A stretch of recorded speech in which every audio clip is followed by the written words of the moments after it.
G'day viewers, welcome to another super cool, super helpful repair video from the Goat Shed, located in Newcastle, New South Wales, Australia. Today is Thursday, the 1st of May. So that means we're just starting the last month of our autumn, or for you guys in America, fall. And then we hit winter. Yep. So always at this time of the year, it starts to cool down a bit. That sure does. And we've had a hell of a lot of rain over the last few days. On Monday, they reckon we had over 100 millimetres. And yesterday we had about 40 millimetres in a very quick succession. Anyhow, it's 14 degrees Celsius outside, talking about that, which is 57.2 degrees Fahrenheit.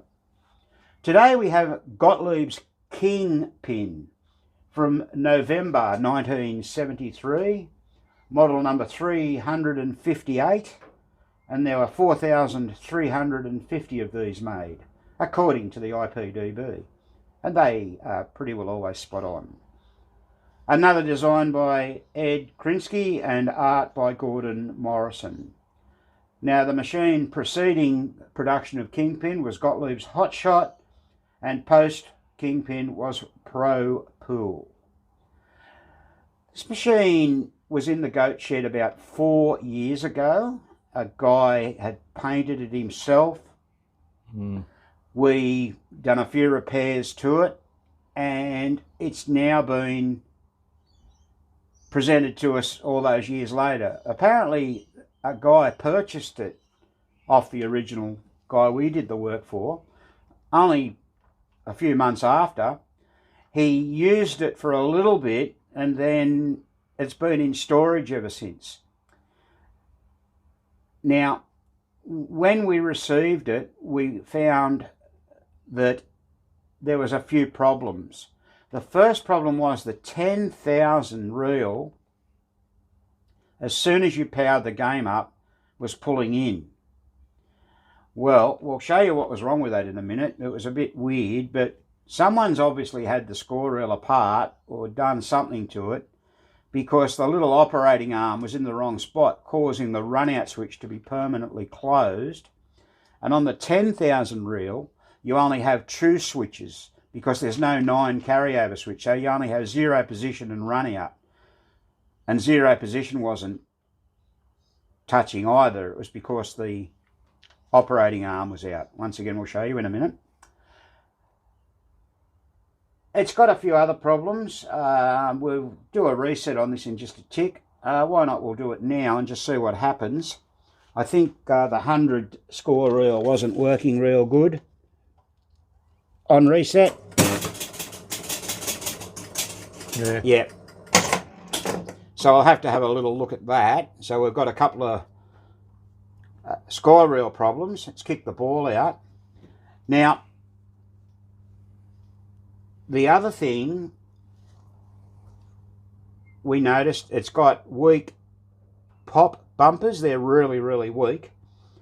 And the right-hand flipper is, well, almost non-existent. It's not working properly. Let's show you what that's doing in a moment as well. So what we're going to do with this, it's not going to get the full treatment. We've already had a look at the replay unit, the ball count unit. Like we said, we did this up about 4 years back. It's fine. We're going to pull the Playfield out and put it in the cradle and go over it. We're going to clean the Playfield up as well. But let's just score 5,000 points in the top hole, Graham, and see is that going to work. Yeah, that's fine. Let's drop a drop target down and should score 500 points. Yeah, that's good. Yep. Let's drop all the drop targets down so we get the 5,000 points of light. So we're looking for that yellow light to come on.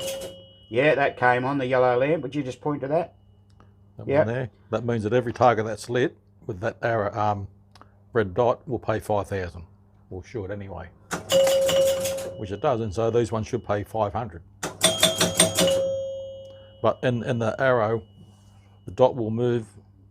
Yeah, the little advance through that. Let's see if we can get our special alight. That's why.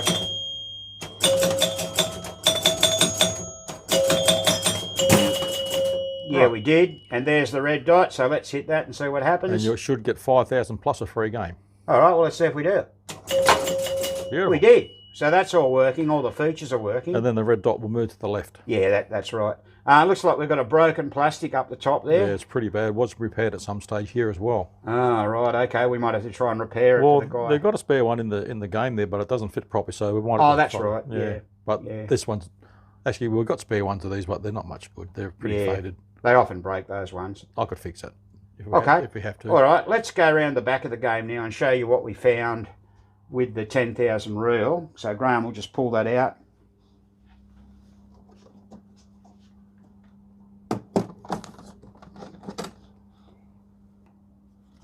Right, there it is. Right. So basically the main problem was that you see these that separated there by that arm. Well, that arm was underneath when it should have been between those two switch blades. It's just got that little bit of black plastic on it. So what was happening is that the zero switch wasn't touching any time. And the run-out switch was touching all the time. Yes, that's correct. So we've fixed that up, and that fixed the problem with the 10,000 reel. So as soon as you turned on that plunge, you can see it was pulling straight in. Well, you can see when you short those switches out that it plunges in. That's what it was doing straight away. It was holding on straight away. Staying in, yeah. Yep. All right, so we've fixed that. Yeah. That was pretty simple. Yeah. Oh, well, it's not simple if you don't know. There's a better view of that separator now, like that. Yeah, just operate the arm itself, Graham, and so they can see what happens. Hang on, I'm just going to zoom in on that for you.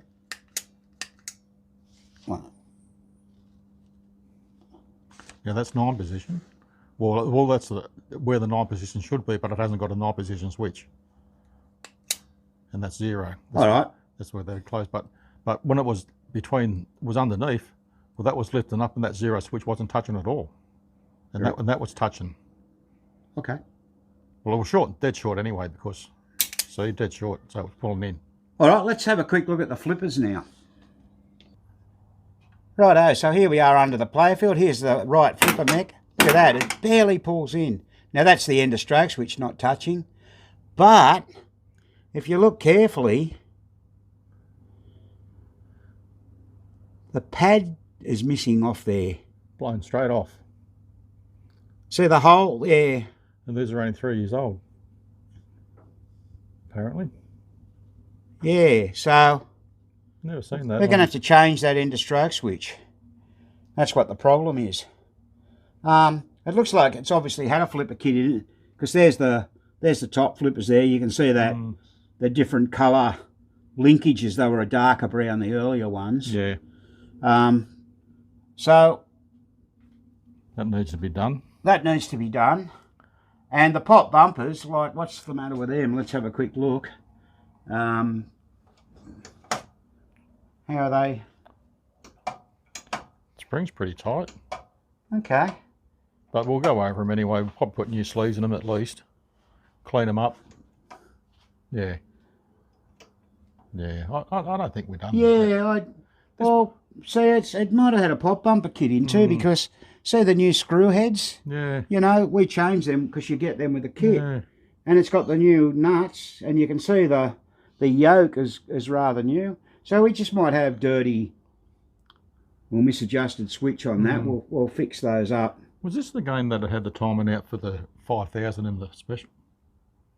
No. No, not this one? Okay. That was Rattlesnake Willie. Oh, yeah, was too. Yep. A musician. Yep. What Graham's referring to there, people, where those lights light up under there for the special and the 5,000 point, we had a game in once where the 5,000 point, when you'd get the drop targets down the first time, it would also light the 5,000 and the special together. Yeah. Yep.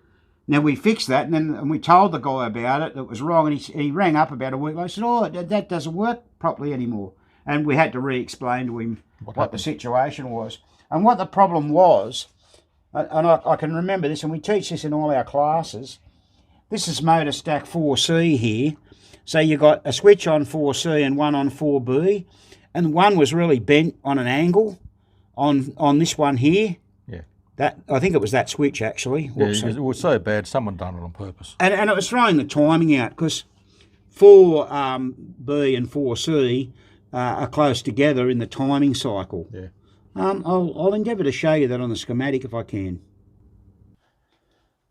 Here's the motor sequence chart, and as you can see, that's 4B here and 4C. They're not super close together, but the switch was that badly bent, it just threw the timing out and they were both coming on together. Because how it works, there's a relay right up the top. I don't remember what it is off the top of my head. I think it's G. Let's see how good my memory is.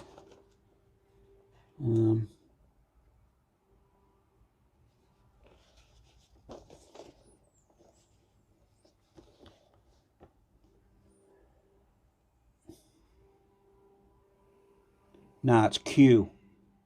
No, it's not. It's H. I'm sorry. Oh, there's. Where is it?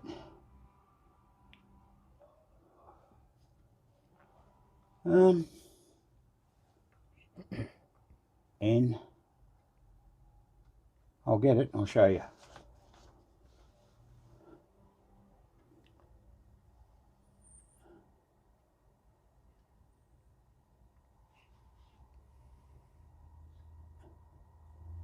It's actually this relay here, G, and here's what I'm talking about here with motor 4B and 4C. So there's 4B and 4C. They're those switches we were just showing you on the score motor, and you follow this over 5 ball and it comes down. Oh, I was right, it was relay G. There it is there. Sorry about this. Relay G. And relay G is the 5000 sequence completed relay, and relay H for Harold is the special sequence completed relay. So that's just something a bit bizarre that happened on this particular game we had in here, and the guy, he thought it was all good because that's the way it'd work for him, but it wasn't right. Yeah, probably disappointed, I think. Yeah, he might have been. Because those switches were so badly bent. Okay, we're going to go on now and have a look at all the pop bumper problem and the reset problem on this. It could be on the reset relay, so we might have a look at that first. And what we can do there with the reset relay, this is all pretty basic. That's an A relay. It's a interlock relay. It's one of those ones that can require modification. Resetting the hundreds reset is right here. So the thing is that the hundreds work okay on the playfield when you're playing the game properly. So it's got to be in the reset. So we're looking at an orange, white, red wire and a brown, white, red wire on the thousands reset. Orange, white, red and a brown, white, red. So we'll have a look at that first and we'll give that a clean and we'll see what happens, because those all connect up to the A reset relay. When the A reset relays, when all of those are at 0, motor 2B there will release that. All right, let's go and do that. All right, we've had a little look at the problem with the hundreds, and really 2 problems. The reset relay switch didn't have a lot of pressure on it, so we adjusted that first. It didn't 100% fix it. Did help a little bit, but not a great deal. But we came back to the score reel and the run out switch. It just must have been heavily oxidised, so we actually got the Dremel. Well, we pulled the switches out, got the Dremel and gave it a clean and put it back in, and it's all good now.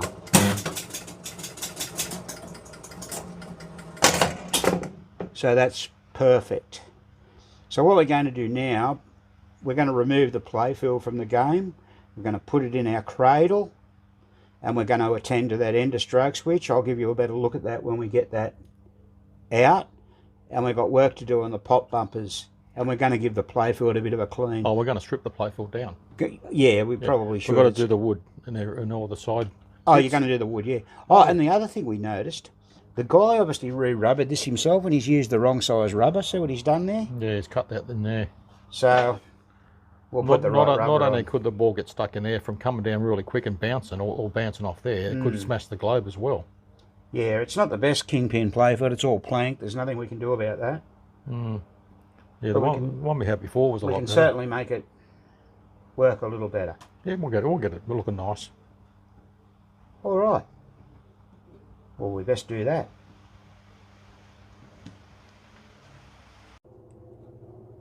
All right, we've taken the playfield now out of the game to make it a little bit easier to work on. We've sat it in our little cradle here.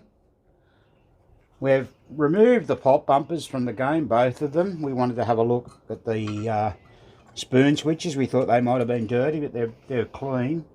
We're just going to replace the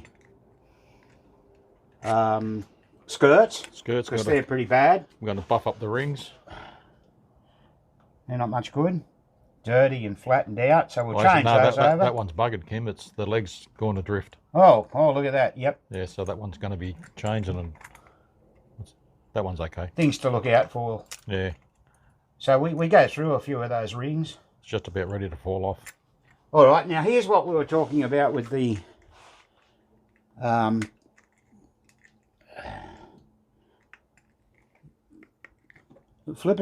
flipper end of stroke.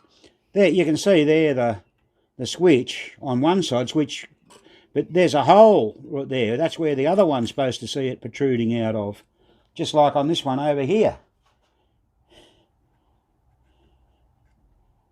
And it's gone.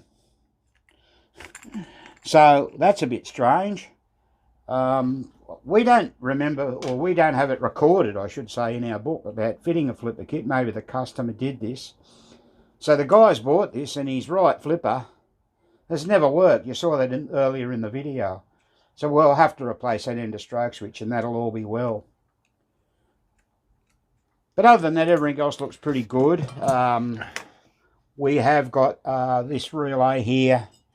That's the spotting relay. I think, what do they call that? Spot control relay. Yeah. It's okay. We'll double check. That's very important. It controls the lights along here. Which is very important, so that's got to work perfect. The drop targets are working fine. So we've got that to do. And I'll just show you something else. I can't remember if I did. We're talking about the flippers. Another important thing on flippers is to make sure that you've got good cabinet switches. This one has very, very poor cabinet switches. We're going to change those.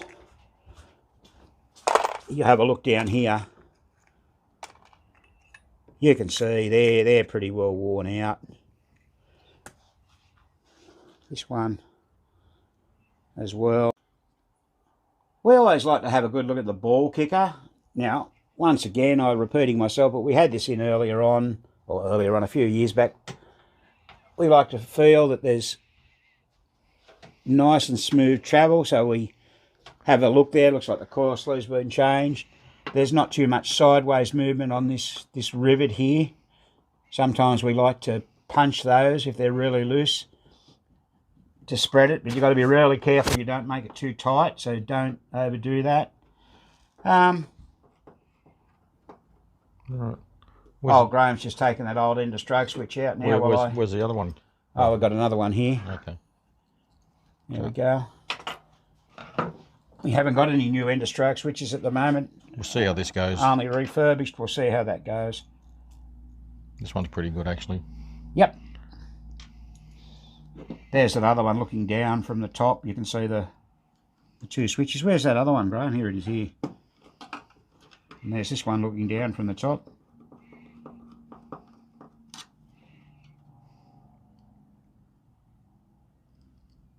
Totally missing. One side. Very unusual. Extremely unusual. No, so it must have been bad from the start. I'd say it wasn't just pressed on properly. Yeah. I've seen how they do that at PBR. They've got a little press thing. It looks like a drill press almost, and It's got a little fine point on it and it punches them in. Oh, yeah. It's quite clever. Which was that ring, Graham, that was faulty? Oh, you put it away. No, it's all good. Got another one. Just let's wobble it. The other one's not real good either. Oh, gee. Now you can, if you were desperate, you can fix that. You got to, it's a bit of, you got to punch that down, but you got to risk bending them. But if you're desperate, you could fix it. Yeah. But otherwise, you'd put another one in. All right. Well, we just better carry on now.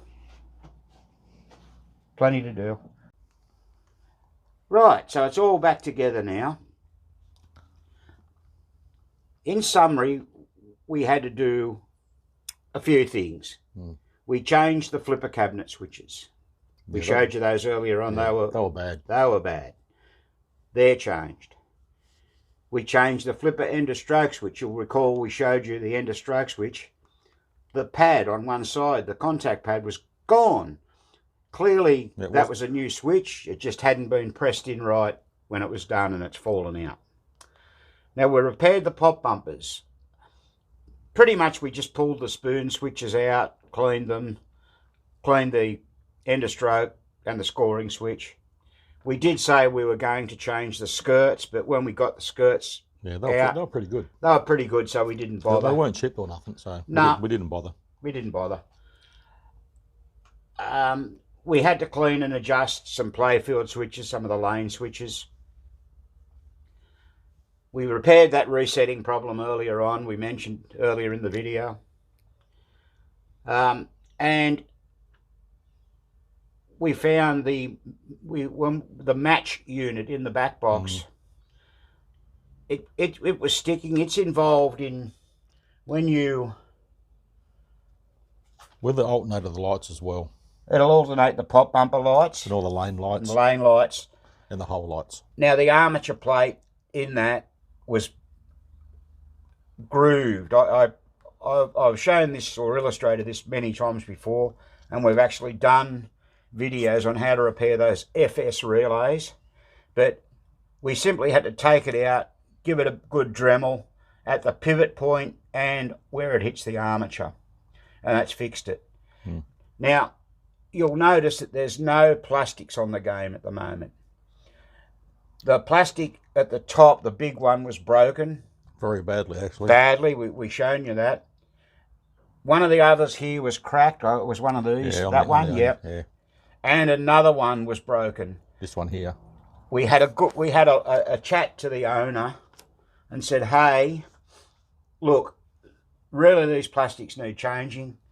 So he's actually ordered new plastics and new caps, pop bumper caps, because both of his are cracked.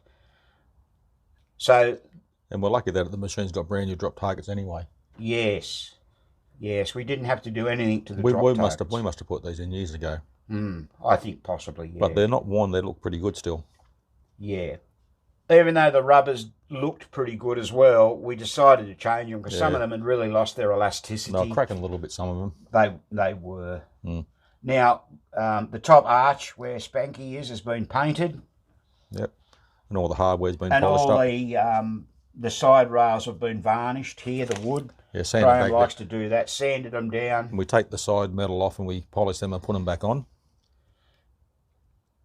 So, we've got one pinball machine here now that should work a whole lot better than what it did when we got started. Yeah, back glass is not too bad, but not great. But the cabinet's been resprayed at some stage, but not a great job, but it's presentable. Yeah, so I'll just come around the back here and show you what we were talking about. This is your match unit just here. What's it say on it? F, I think it says. So the armature plate in that was bad, and we just cleaned up. You can kind of see there the nice shiny contacts. Because it was sticking down, it was misstepping and things like that, and of course it wasn't allowing the what alerted us to it was it wasn't allowing the pop bumpers to turn on and off properly and the side lane lights.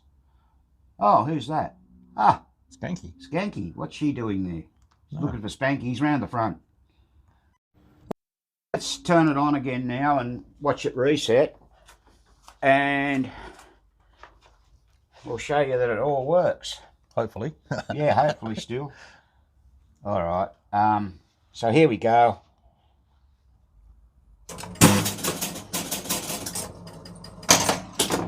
Rightio, we've got a ball in the shooter lane. Now it's hard to fire up because the plastics aren't there, so we'll manually do that. We'll drop that in. Beautiful. And now the flipper. I'll just get down there on the flippers and show you. They're working a whole lot better than what they were.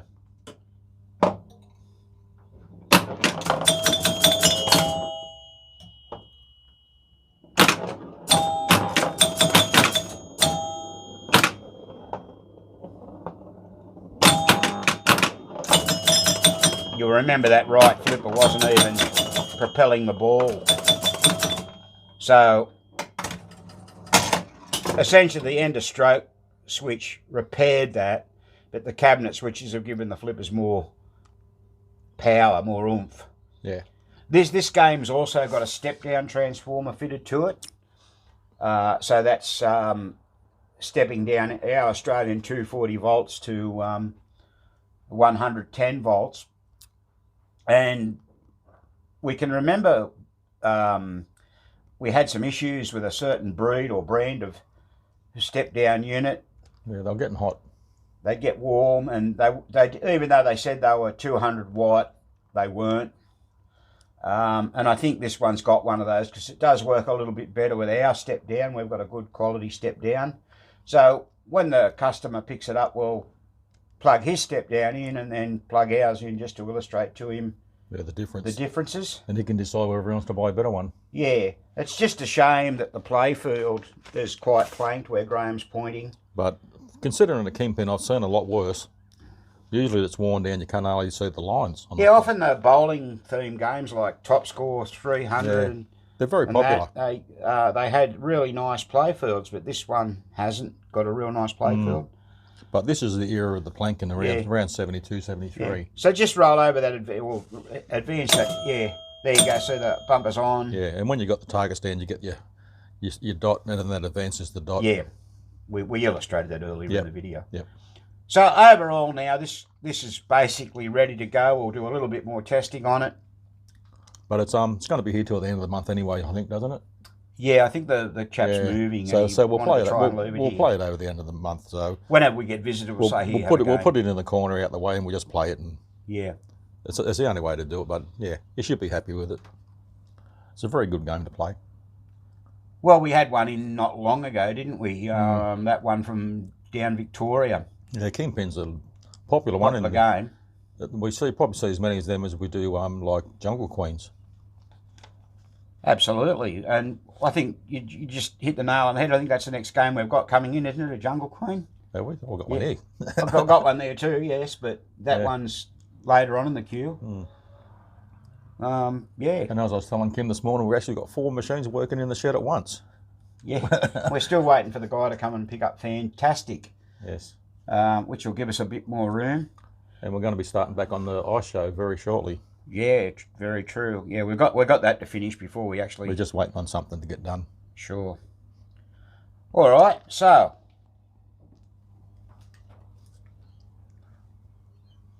having said all that, I think we can end this video now. Thanks so much for watching. Please consider subscribing to the channel. Don't forget to give us the big thumbs up for making the video for you.